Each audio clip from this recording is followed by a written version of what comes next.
Welcome to the Future is Borderless podcast with David Nilsson. We feature top entrepreneurs and thought leaders from around the world, those who bring a global mindset and a unique perspective to their life and business. Now, let's get started with the show. Hey, David Nilsson here, and I'm the host of this show. I invite people onto the Future is Borderless because I want to have a conversation with people who are willing to share ideas, innovations, best practices, things that can be applied in both our personal and professional life, ultimately helping us to lead and grow in a rapidly changing world. Now, these episodes are brought to you by Doxa Talent. Doxa Talent helps business leaders to source full-time, dedicated, and highly skilled people from all over the world. And as a result, these companies can scale faster, increase margin, and improve culture. To learn more about how to scale your business with offshore talent, simply go to doxatalent.com. Now, my guest today is Wayne Turmel, and he's an expert in remote leadership and communication. He's the co-founder of the Remote Leadership Institute and a master trainer with Kevin Eikenberry Group. He's got 20 years of experience in this area, and he actually co-authored the book, The Long Distance Leader, which I highly recommend if you have not read to go out and check out. But we sat down and had a fantastic conversation around remote work, global talent, and even the intersection of that and culture. And if you have flexible work arrangements in your business, or at least are considering putting some in place, I think you'll really enjoy this episode. So have a listen. All right, Wayne, thanks for joining us today. Thanks for having me, man. Yeah, I'm excited about this conversation. As you're aware, I'm a big fan of remote work, but it's still something that, not as many entrepreneurs are really engaging in, at least not at the rate that I would have thought. So I guess maybe we could start with that. I'd love to kind of understand from your perspective, we're now 4 to 5 years past COVID, I guess 5 years since COVID started, I guess I should say. And almost to the day, in fact. Yeah, exactly. And people have gone to the office, or gone away from the office. Now many are going back to the office. Maybe we just zoom out for a second and talk about why is it important that any business leader be thinking about and sort of sharpening their skill set around remote work? Well, I think that the simple answer is that the genie is out of the bottle. Now that people have experienced it, now that a third of the workforce worked remotely for some period of time, by the way, with no noticeable loss in productivity or any of those things. Yeah. It's just possible. And people are going to want to make it happen. And there are lots of reasons. There's a 3-beer conversation about why this rush back to the office and why not. And I'm happy to have it. But I think that kind of in the wake of COVID, there's a mix of denial in terms of we're just going to pretend like that never happened. Yeah. It's a mix of I don't really understand the implications of remote work, but I understand this. And it's not like in the before times working in the office was some magical thing that always worked and there were no problems. But better the devil you know is, I think, what it's about. And some of it is just, people are locked into leases and office space and stuff, and the CEO gets his knickers in a twist when he looks out and sees empty space and nobody in it. And I think psychologically that plays a big role in this return to office kind of bandwagon. It's going to be really interesting as these leases start to expire and people start reconfiguring offices. And, if you've got people coming in a couple of days a week, do you really need the same amount of office space? Well, you do on that day. Yeah. So there's all kinds of implications that we're starting to come through. But I think there's a kind of rush to some kind of normalcy that has gone on. The problem, of course, is that it's making it harder to attract talent, because talent, especially at the middle management and high individual performer levels, these people, they know their job, they know what they're doing, they don't need to be ridden like rented mules, and so they can be left alone to do their work. And a lot of times they're actually more productive when they haven't spent an hour and a half in the car trying to get to work.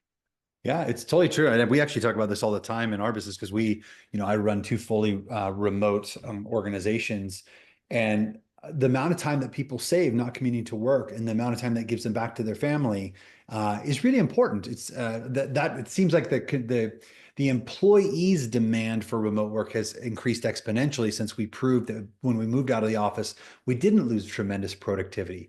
But I guess actually I'd like to continue down that thread there. Yeah. Where did going remote maybe create some tension within the businesses or challenges that people weren't prepared for? It went exactly where you would think it would go. It's funny, when our book Long Distance Leader, when we were doing the research for the book, which was pre-COVID, one of the surveys that we asked was, are you worried what people are doing when you can't see them? And it's funny because the team leaders overwhelmingly said no. People are getting the work done, they're getting it done, they're there when I need them. It's all good. The higher up the food chain you went, Yeah. the less faith there was that people were actually working. Yeah.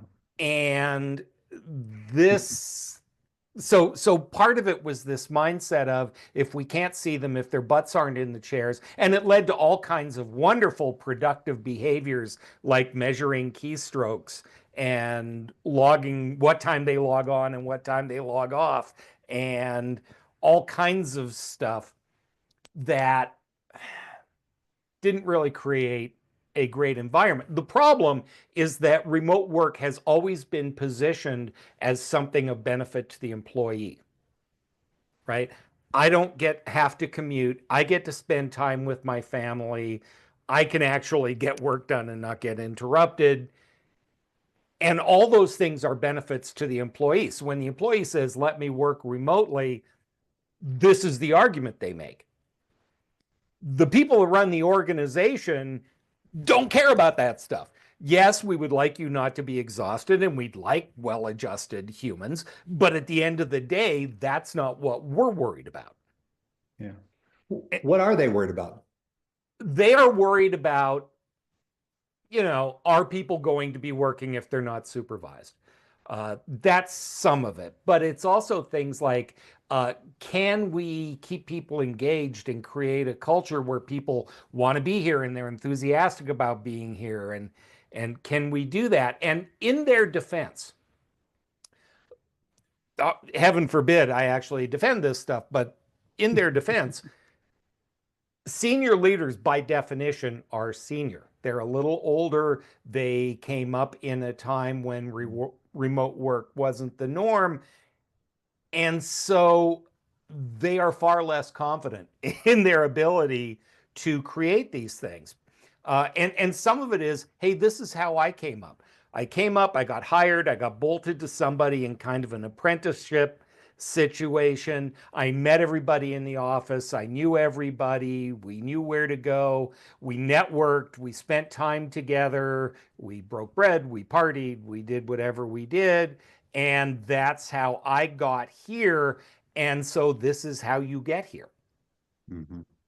Yeah. It is hard. It is a very hard transition. I remember when we shifted from a fully like 100% in-office environment to a remote environment in a very short period of time. It really challenged the way that we led, right? So, using my words, but similarly along what you said, we went from a management by sight and building culture through osmosis and training by side saddle to having to be much more intentional about management by objective and how we think about training in an asynchronous environment and how we do that digitally, and what are some of the principles by which we operate. It was a very hard time, and so I've often said that the return to work feels more like a failure in leadership to evolve fast enough versus a sustainable movement. I'd love to hear your reaction to that, though. I think uncharitably, a failure of leadership is harsh but not inaccurate.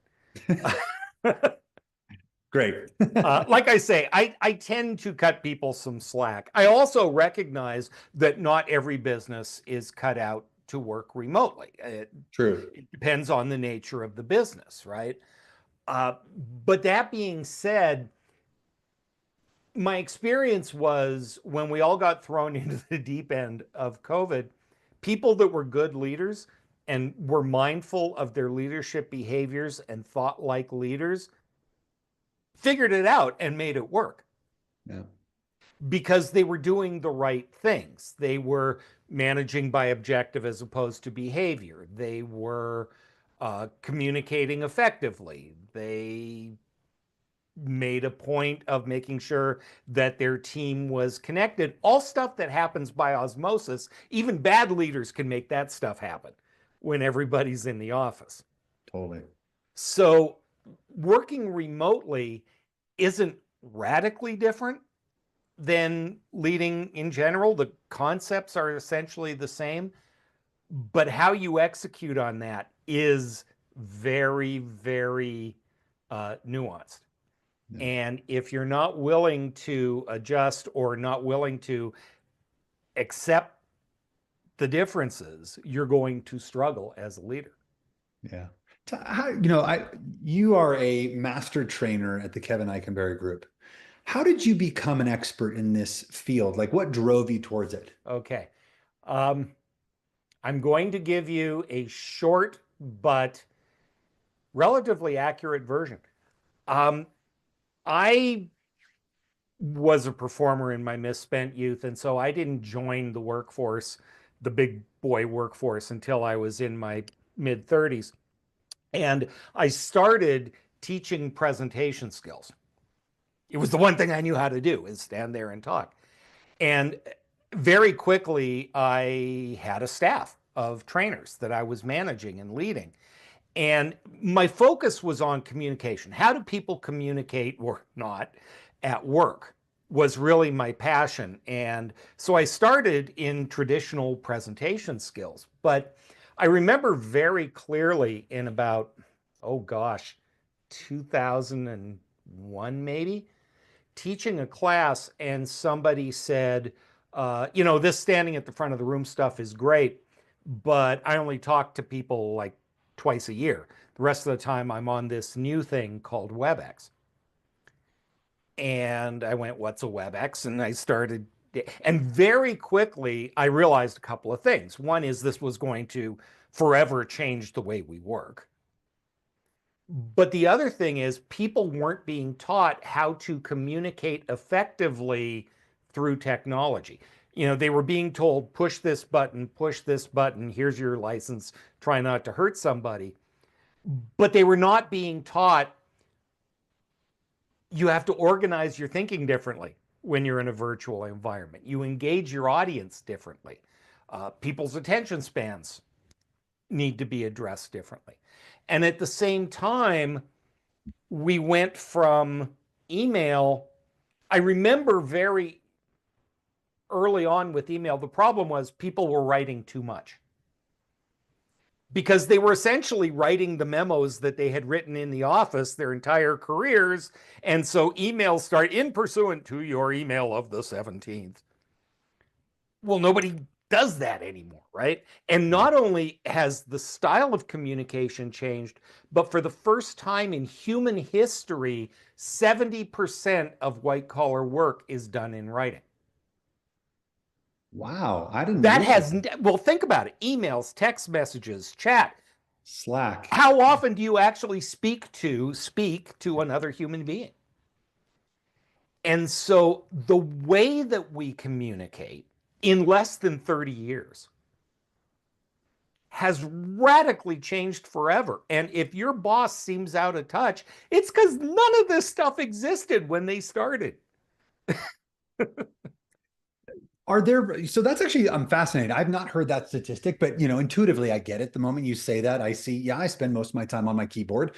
And when was the last time you got any training or coaching in your written communication? Yeah, in written form. I mean, we have asynchronous learning through our LMS, but you're right. I mean, training is generally not done in the written word. That is at least not, that is not how I typically receive it. Well, it's not just receiving it, but training on the skill. Oh, sorry. It's something that we spend 70% of our time doing. And once we get out of school, we don't get taught. Now, AI is helping with this, Sure. right? AI can help catch things like tone and various things, but that is a huge change in the way we interact with each other. So you asked me, this is a very long, out of control way of saying this. I'm fascinated by how we communicate and the 1,001 ways that we mess it up. And that's what drives me. That's why I do this. I don't care about technology. Yeah, it's interesting. I'm curious on two fronts. So when you're working with leaders who are trying to figure out how to be effective in a remote world, are there some specific principles around written communication that you would suggest that people just think about out of the gates? Yeah, one is you got to choose the right method for the right communication. There are times when a text is fine. There are times when you get on Slack or Teams and you do that. And there are times when it's email. And there are times when you jolly well need to get on a webcam or get on the phone. And there are times when you need to get on a plane. And that's depending on the message. I mean, my favorite terrible example, my wife was once fired by instant messenger, which, is like getting dumped in by text. Yeah. Um, and that tells you something about the horrible person she was working for. Uh, but it did the job. I mean, technically, message was passed. She was no longer employed. He didn't have to deal with tears or uncomfortable conversations. Score. Yeah. Well, no. Anybody listening to this, I hope, is rightfully horrified at the notion that you would do this to somebody. I would think for anyone where culture and people matter, that would be a no-no. Precisely. Uh, but again, a good manager, good leader, would have, since she was working remotely, picked up the phone, had a conversation, right? Yeah. They just would have done that. It would never occur to them to take the easy way out. Yeah. It's interesting. How does it change, or does it change when you're talking about global teams? Because one of the things that the pandemic did was introduce the idea of remote work as something that is here to stay, and a lot of companies can absorb it. But global talent, as both COVID's forced us out of the office and talent scarcity became an issue, became a more prevalent strategy for a lot of small businesses. But how people communicate in different cultures is also very different. So how do you think about that? Yeah, I think you need to be very upfront, and it helps during the hiring process if you understand and clearly communicate what are the expectations. Mm-hmm. Right. One of the simple things, and again, this is something that's a big dub, but most of us don't think about it. Even people who are bilingual, their written English tends to be better than their spoken English. So there are times when chat or things like that actually make a lot of sense. Mm-hmm. Right? Getting somebody on a meeting where everybody's speaking in English and then all of a sudden they're expected to chime in may not be the most effective way to get that person's best thinking. Yeah. What are the expectations around their communication skills? What are their expectations around when they're expected to be present? A big thing is, when does asynchronous work get the work done, and when does it need to be synchronous? When do we, there's a tendency, especially among American companies, to think the sun revolves around the Empire State Building. And so everything is scheduled for 9 o'clock Eastern US time.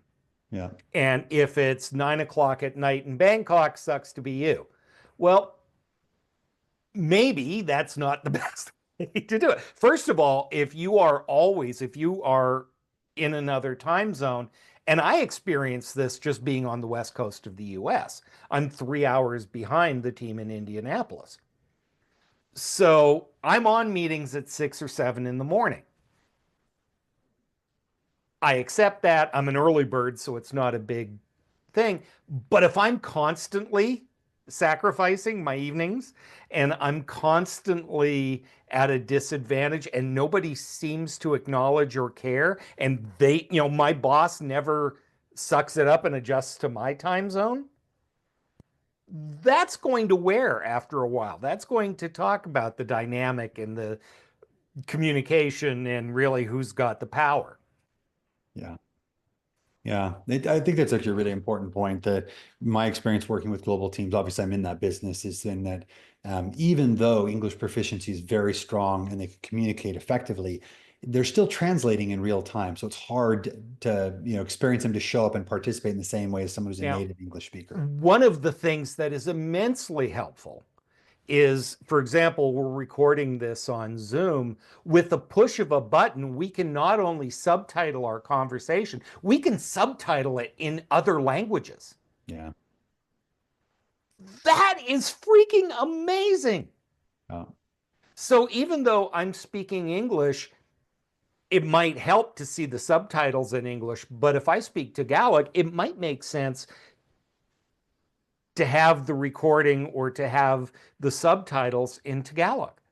Yeah. Yeah. And it's easy. But do we think about it? Do we think about doing it? No, we just insist that they struggle along in their second, third, fourth language. And somehow, if they can't keep up, that's their problem. Yeah, that's exactly right. I think that is I think an important point is that when you're dealing in a remote environment and it's only exacerbated by global teams, it's up to the leader to create the environment where, people are able to extract the value and provide the value that they need to in those situations. I want to talk real quickly about hybrid work. And I remember distinctly when I first met you, I made some comments because I'm one of those people that is a fan of being in an office and fan of being out of the office. But my just general, and I know this is not 100%, but general rule has always been that when you try to do both simultaneously, you pay for both, but you can't be best in class in either. But you and I had a little disagreement maybe about that philosophy. And I'd love to hear your thoughts on where remote work fits in your perspective, and how do people do it well? Okay, so there's remote first, and then there's remote as part of the general way of working, and they are not the same thing. It is certainly easier. If you're going to have a remote team, an entirely remote team is easier than one where some people are in the office. And the reason is this. Most hybrid work is not strategically thought out. Most hybrid work is actually a hostage negotiation. Fair. The boss sat around and said, how much can I bring them back to the office before they quit? And the employee said, how much can we whine about going to the office before they fire us? And so they settled on 3 days a week in the office. Okay, that's fine. But then you hear things like, I can't get any work done because I'm trying to get my work done and Bob won't shut up. And there's cake in the break room for Alice's birthday. And, I love Alice, but I need to get this done. Mm-hmm. And the problem is not so much where work gets done as what work gets done where. Are there things that happen best when people are physically together? If the answer is yes, and I'm prepared to admit that there are things that are done best. Totally. You will not get your checklist done that day because you're going to be having hallway conversations and you're going to be in meetings and you're going to be actually talking to your teammates. And that's okay because that's important stuff. Right? The days when you are working from home or in a Starbucks and minding your own business, man, you can get stuff checked off your list in a hurry. But then why are you spending Friday on Zoom meetings all day? Yeah. When that's the day you should be getting your stuff done. Yeah. So I don't think we are mindful enough about what work gets done where. And then the second part about hybrid is that leaders, generally speaking, default to how they've been programmed for 100 years, which is they default to the people in the office. If you break your hump to get into the office every day and you're there on time, and I need something done and you're there. So you get the delegated tasks, you get the opportunities. Um, it's funny. The most corrosive thing on a remote team is exclusion, Yeah. feeling left out, not feeling included. And it's usually benign. It's not that the leader says, I'm not going to include David in this conversation or bring them in to solve this problem. Just never occurs to us. There's Bob and Alice and Terry, and we're going to put our heads together and we're going to solve it and we're going to get on with it. Yeah, that's exactly right. How do you, so it's interesting. One of my first experiences in the hybrid environment was I was traveling. My leadership team is sitting in the boardroom all around the table, and I'm sort of cyber stalking them from Zoom in the background, right? And I kept like I wanted to interject in these conversations, and they kept forgetting that I was even there, right? Like, and so to your point, I think it takes some real intentionality about how do we engage with people especially in a hybrid environment. One of the things that we did at our business was that everyone be on the same playing field. So if one person was going to be remote, everybody goes remote. So even if we're in the same office, you and I are still talking this way so that you don't miss the same. And even a simple thing like in the meeting room, have the people dialing in on Zoom projected so that you can see them when they have something that they want to say. Yeah. Or, everybody can see when they chat something in there. Something as simple as that. A really simple thing. We have a program we teach on leading virtual meetings, and one of the simplest concepts and yet surprisingly hard to do is not lead meetings with your eyes, right? If I'm in the room and I look around and I'm obviously getting to the point where I'm going to take questions, I can already see somebody has their hand up, somebody has that look on their face like if they don't say something, their heads are going to explode. And so I go, yes, you have a question, and then you, and then you, and then you, and then, oh yeah, what about the people on the phone? Yeah. The simple act of, hey, Dan, what do you think about this? And bringing them in first or giving them first kick at it. Not every time, but enough to know that they get to, because usually what happens is everybody in the room has said their bit, and the people who are remote, they've already had their idea said. Yeah. Or they're just exhausted and cranky and can't be bothered. I think that's actually a really important point. That's just good facilitation, right? Read the room, engage people early. Don't always call on the loudest person, right? Like, and I think, but it's so funny because you say that, and if we get to, if you translate that to working remotely, yeah, if you think about what we do as leaders, we set the vision, we manage performance, we inspire, we facilitate conversation. Yep. Tell me something you don't have to do. Yeah, that's right. What matters is how you do it. And the important thing is that while we're visual creatures, we can't manage by line of sight, as you said. And the second thing is that we are mediated and mitigated by technology. You have to take that into account. And so choosing the right tool for the right job is so critical. Yeah. And yeah, firing somebody by instant message, I think most people can kind of gasp and clutch their pearls and say, oh, what a terrible thing. But here's a lesser example, and we've all done it. It's 4:00 on a Thursday, and I have to give David feedback, and God, you know what he's like. So I'll just send an email and deal with it tomorrow. Yeah. Tell me you haven't done that. I think we all have. Like it's unfortunately it is sometimes the path of least resistance, right? And it's even harder in a remote environment because you miss all the nonverbal components of that. You can't see what the response is. You can't see the reaction, right? This is why, do we have to use webcams? Well, maybe not every time, but again, depending on how rich and important the conversation is, if it's a town hall meeting and there's 100 people on it, I don't care. Yeah. right? I don't need to see you eat a sandwich or sit there, but I don't need to see little boxes of people. If we're having a coaching conversation or a brainstorming session with a small group, yeah, I want to see your face. I want to Yeah. see that little nod you just gave me, or, when you give me the Scooby Doo face, oh, right?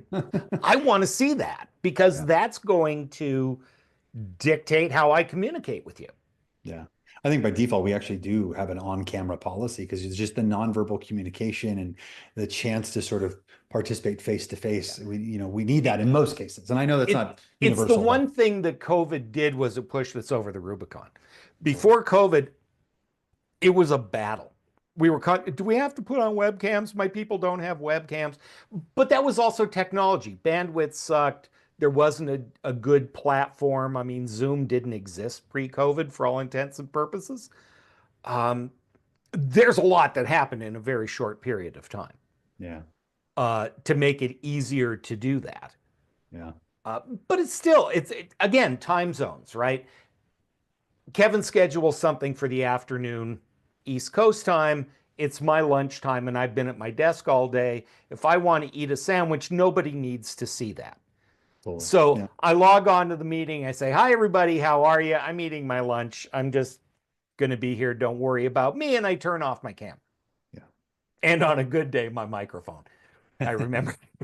So nobody Yeah. needs to deal with me eating lunch, but they know that I'm there and they know I'm engaged and I'm sending stuff in the chat. And when lunch is over, the camera goes back on.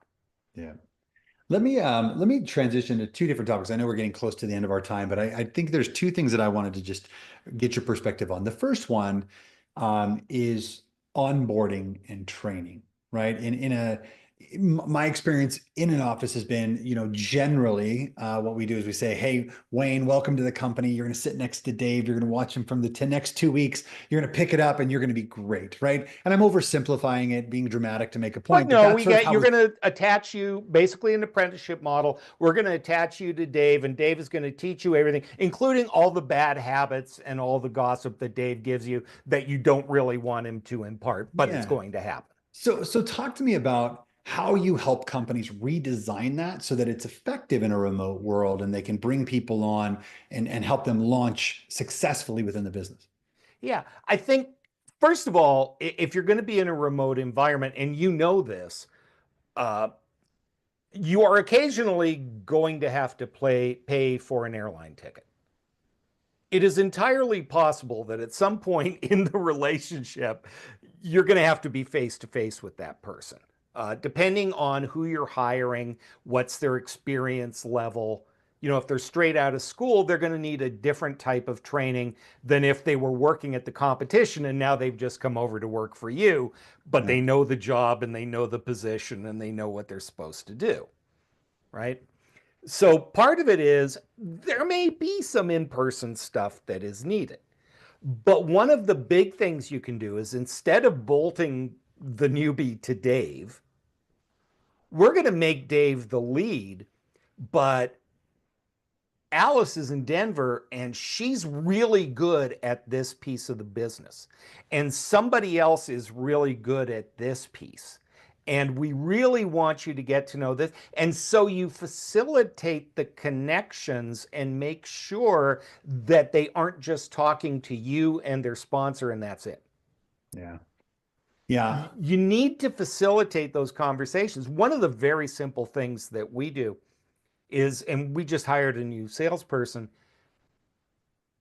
In the first week that the person is with us, they have to reach out to every member of the team. They have to schedule a half-hour face-to-face webcam conversation, and it needs to be done in the first week, and only some of it can be about work. Cool. Because the idea is we've got 13 people on our team. They're scattered around the country, mostly around the Midwest. And what school did they go to? And do they have kids? And who's their team? And, all of that stuff that you learn by osmosis in the office, and it takes time. But you can jumpstart that. And you learn pretty quickly, hey, you know what? Wayne's an okay guy. If I have a problem, I know I can go to him. Yeah. I love that. I love how you also put that, you make that a requirement in the early on, because those relationships are really important to getting people to integrate quickly within the business and want to be there. So, Well, and if you think about the way most onboarding is done, particularly on remote teams, you're on the team call. Hey, everybody, this is Bob. Bob's the new guy. Hi, Bob. Bob, tell us something about yourself. He gets 3 lines, and then you don't hear from Bob again until the next team meeting yeah, because there isn't a quote unquote reason to do that. yeah. Part of your job as a leader is create reasons for your team to talk to each other. Totally. Yeah. Let's talk about work-life balance, because that's the other thing that, especially in a remote world, you hear people say that they love being in a remote environment, but sometimes it's hard to create boundaries and allow people to also enjoy their life when their work is at home. So how do you think about, or how do you help leaders think about designing some or addressing the issues of work-life balance with remote Well, employees? the easiest thing is to lock the leaders in a room and get it into their heads that they are the model for this. Their team is going to do what they do. So if their leaders are sending emails at 10 o'clock at night and, you know, interrupting dinner and uh, always being available, which sounds like a good thing and it's ultimately killing managers. Um, if the managers don't set up boundaries and don't respect the boundaries, if I get that email at 10 o'clock at night, even though my boss says don't answer it till the morning, jolly well I'm at least reading it. Yeah. Right? So that's the first thing. The second thing about setting the boundaries, and this is largely depends on what country you're in, because one of the big complaints about remote work in Europe is when I go to the office, I work while I'm in the office and then I'm off work. If I'm working remotely, I've got my phone with me, I've got this, I've got that, so I'm always on. Whereas Americans have a really hard time. I mean, during COVID, we would ask people, what are you doing with the 2 hours a day you're not commuting? And the answer almost was always working. Well, no, A, you're probably not working at peak efficiency. And second of all, why? You're getting paid to work a set amount of time and accomplish a set amount. You're not getting brownie points for interrupting dinner and missing your kid's soccer game. That's right. That's right. So expectations are a big piece of this. And simple things like what's the expected return time on an email versus what is the expected return time on a text. I think that's such important feedback. COVID was sort of a unique time because I think a lot of people felt pressure to perform during that time and fear that they might not have a job, right? And so that created some habits that have carried over. And I think to your point, the leaders themselves have to, it starts at the leadership level. They have to set the right tone, the right example, and set the right standards by which we operate without, cannibalizing their people. So I have said to people, why did, like, I've sent an email at a weird time and gotten an immediate response. And I have said to them, what are you doing? yeah, No, this is not okay. This was now again, technology makes it easier, right? Microsoft, you can now write all your emails at 10 o'clock at night and not send them until a civilized hour of the morning. totally. Yeah, it's simple Cool. tools. We can do that. I mean, there are what you can and in fact should turn off the notifications on your apps on your phone. If your primary device is your phone, turn the notifications off from Yeah. time to time.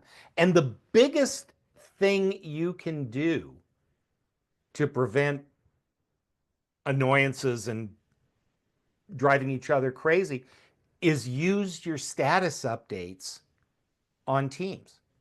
It's not just red, yellow, green, I'm in the office, I'm not in the office, because that may or may not be true, but it's do not disturb. I'm working on something, I'll be available after 2 o'clock. Yeah. Right? Little things that just, Napoleon said, if you want to avoid war, you avoid the 1,000 little pinpricks that lead to war. And It's a good example. I actually, it's funny, the pausing inbox and sort of send function is actually a really simple but effective tool, because you're right. If your phone is chirping constantly, you feel compelled to respond, especially if it is a boss or someone that, is driving a project that you're a key stakeholder on. I think it's a very simple but effective tool to give people some time back or mental bandwidth back. And some people are naturally good at this, and others need to be explicitly coached. Yeah, totally true. Because if I am not confident, here's the thing about remote work. If I'm in the office, the boss knows I'm there. They can see that I'm working. If I don't feel like my boss really knows how hard I'm working, or they don't know what I'm doing, or I'm paranoid that if I don't respond right away, my boss is going to think I'm slacking, Yeah. I am going to overcompensate. Yeah. Yeah. Starts with the leader. And I think we'll leave it there. We've been talking to Wayne Turmel from the Kevin Eikenberry Group. He's a master trainer and also the co-author of The Long Distance Leader. Highly recommend our listeners go out and get that book. But Wayne, for those that want to learn more about the work that you guys are doing, where can they go to learn more? Yeah, well, kevineikenberry.com clearly is an obvious place. We also have a podcast, which is no longer doing new episodes, but it is there, and it's a great resource on longdistanceworklife.com, where you can find links to what we're doing. You were a guest on our show. We had a lovely chat, and you can find links to the guests and all of that. So that's just longdistanceworklife.com. And find me on LinkedIn. I am remarkably easy to find. Awesome. We'll get all those in the show notes, but really appreciate you spending the time with us today and talking about your experiences helping others navigate the remote world. I appreciate you having me, man. Thank you for listening to the Future is Borderless podcast with David Nilsson. Be sure to click subscribe to future episodes so you can hear from more top entrepreneurs and thought leaders. And we'll see you again next time.